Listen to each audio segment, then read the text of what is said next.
Muito bom, muito legal, Ramon. Vamos contar um pouquinho dessa história aí que a gente montou para o segundo episódio? Você, por favor, né? Essa história de agora aconteceu com o Carol, e ela me mandou a história. Eu falei, tá perfeita, vamos fazer, é super divertida, dá para fazer, dá para focar nas partes, no resultado que ficou engraçado, e o que a gente acabou de falar, né? Foi uma coisa que foi todo um perrengue, aconteceu diversas coisas engraçadas no meio, mas o resultado ficou espetacular, que era a aula. Então conta aí como é que foi essa Então, situação aí. vamos lá, né? A ideia dessa série é contar histórias de graduados. Eu fiz o Masters em Digital Marketing da Full Sail University e eu cuido da promoção. A gente chama de outreach em inglês. E é meio que a promoção, né? Marketing barra promoção da Full Sail University em vários países. E aí, para poder fazer essa promoção, para poder fazer essa divulgação da universidade, das carreiras e tal, eu gravo muito vídeo, gravo muita aula. Aí, aqui no Brasil, a gente tem competições, né? Agora até. Ai, Ramon, não me bate, que eu esqueci de te chamar para ser jurado da maratona. Se preocupa não, outros virão, não se preocupe. Ano que vem, a gente tá tão corrido, a gente teve 2.000 alunos matriculados aqui na competição, que é a Maratona da Criatividade, e eu estou atrás de assistir os vídeos e tal.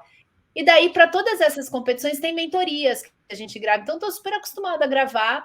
Vou lá, gravo conteúdo e aí põe na plataforma digital e tal. Quando eu comecei a trabalhar com a Full Sail, eu nunca imaginei que eu fosse fazer isso, mas a gente entrou numa era digital de criação de conteúdo, né? E aí, já que eu vou montar o roteiro, né, eu falei, gente, eu vou aprender a gravar. Então, fui aprender a gravar para poder fazer o mesmo, ainda mais que a gente tem que gravar às vezes em português, às vezes em inglês. Então, eu falo que eu adoro trabalhar comigo mesma, porque não deu tempo de almoçar, não tem problema, não deu tempo de jantar, não tem problema. E daí eu aprendi a gravar, né? E daí veio essa ideia, a gente estava gravando uma eletiva para o ensino médio, para uma eletiva de negócios. E aí, agora está super na moda, inclusive a Fulseio tem um baita estúdio lá no campus de produção virtual, que é quando o fundo daquela tela verde lá, em vez de ser uma imagem ou um vídeo que fica rodando atrás, que a gente olha e sabe, né, que a pessoa não está Croma, naquele né? lugar, aquelas cenas que a pessoa está dirigindo o carro e o fundo vai passando, né, e você sabe O que a pessoa não está Chaves. tem os mais cômicos ainda, tipo Chaves, né? Mas É. tem uns que não era para ser cômico e a gente olha e bate uma vontade de rir, né? Desse fundo.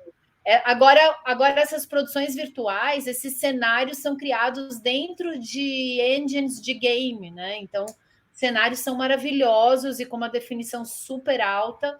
E quando essa produção é bacana, a gente não consegue nem entender o que é de verdade e o que não é, né? O Mandalorian foi filmado inteirinho, aqueles cenários deles foram filmados em produção virtual. E veio essa ideia, né? Eu falei, vou gravar essa aula Aproveitar. usando essa tecnologia. Você já gravou assim, Ramon, por Não, acaso? o máximo que a gente fez aqui foi chroma key de fundo infinito e tal, mas foi de croma. Não fizemos ainda com o virtual que acompanha. Eu sei que lá no Fantástico tem assim, mas a época que cogitaram trazer para a TV daqui, ela é tão minucioso que tinha que calibrar cada câmera, cada posição ali com o cenário, etc., que o pessoal achou que daria mais trabalho do que o resultado, no caso, porque é jornalismo, né, não é entretenimento, igual do Mandalorian. E no caso do Mandalorian, se não me engano, já é uma tecnologia a mais, né, que são fundos de LED, chão de LED, teto de LED, que já, quando a câmera está É, virada para aquele lugar, ele já projeta a cena que a câmera está mostrando ali naquela hora. Muito, muito doido. ó, enquanto a gente está falando aqui, eu vou buscar aqui no YouTube. Tem um vídeo do estúdio de realidade de produção virtual da Full Sail sendo montado, porque lá tem um assim, que é LED no teto, e É aí isso ele mesmo. reflete. Assim, eu sei que a primeira vez que eu ouvi falar disso, demorou um pouco para o Tico e para o Teco entenderem como que acontece essa produção toda, né? Porque imagina, voltando a falar, acho que o Mandalorian, para quem assistiu, é o melhor exemplo, né? O Mandalorian, todos os cenários foram feitos digitalmente. Então, os atores, eles estão num set de filmagem de chroma key, né? Com esse fundo verde, e não tem nada nesse set de filmagem.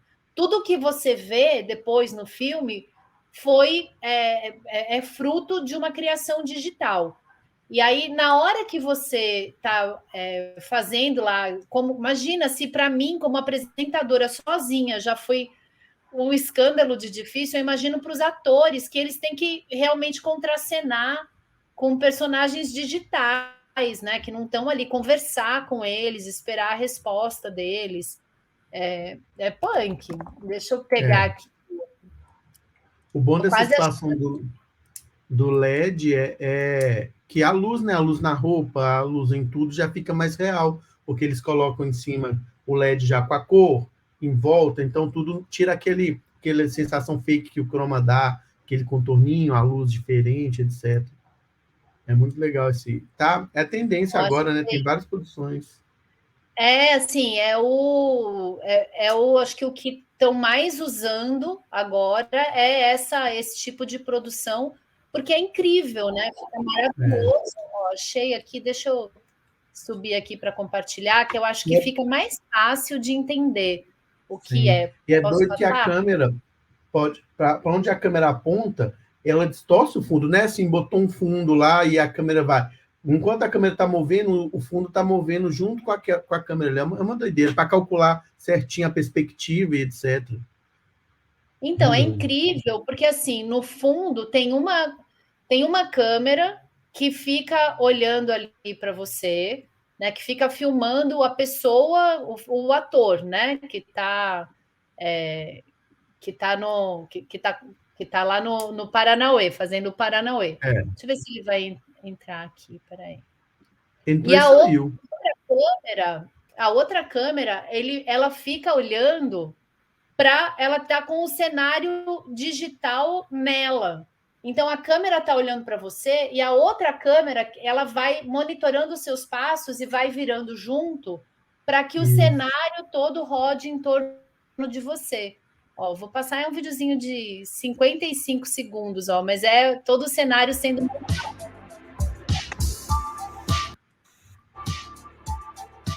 aqui mais baixo que dá para a gente ir falando. O LED. Aonde que está esse cenário? Tá lá naquele building que tem broadcasting. Lá na entrada, então, lá na frente. Lá no prédião. É um pedaço grande, assim, é um estúdio grandão. Tá vendo? Na hora que a câmera movimenta, dá para ver lá o cenário atrás ali, dando uma ajustada. O que eu entendi das últimas vezes, cada vez que eu vou, eu peço para eles me mostrarem e me explicarem de novo, né? Mas deixa eu parar aqui aqui. Esse teto aqui, conforme a cena que está sendo gravada, ele projeta uma determinada iluminação, ó, ele reflete para que a sombra aconteça exatamente, né? Então, se está de dia, a luz vai vir de cima, o sol vai vir de cima e vai projetar exatamente como a luz se projeta no dia. Se for à noite, ou se for uma... Pode falar. Não, pode falar. Nesse lugar aí, ó, do avião, dá para ver certinho o que eu te falei. Pode ver que a imagem está toda ali, mas exatamente onde a câmera está apontada, tem ali uma resolução melhor e está enquadrando onde tem que enquadrar. Você pode ver que ele não é totalmente a mesma imagem. Para onde ela aponta, tem esse quadradinho que vai corrigir. Então, no Mandalorian dá para ver isso. Na hora que está mostrando andando assim, você vê que ela vai dando uma corrigida atrás do ator, enquanto o resto tem uma imagem, mas não é exatamente a que está sendo mostrado. É isso, é uma coisa assim meio, assim, para mim foi difícil de entender as primeiras vezes que eu vi, mas depois que eu fui entendendo o processo, né, de como de como essa tecnologia acontece, eu fui entendendo o potencial disso. E daí veio essa ideia de gravar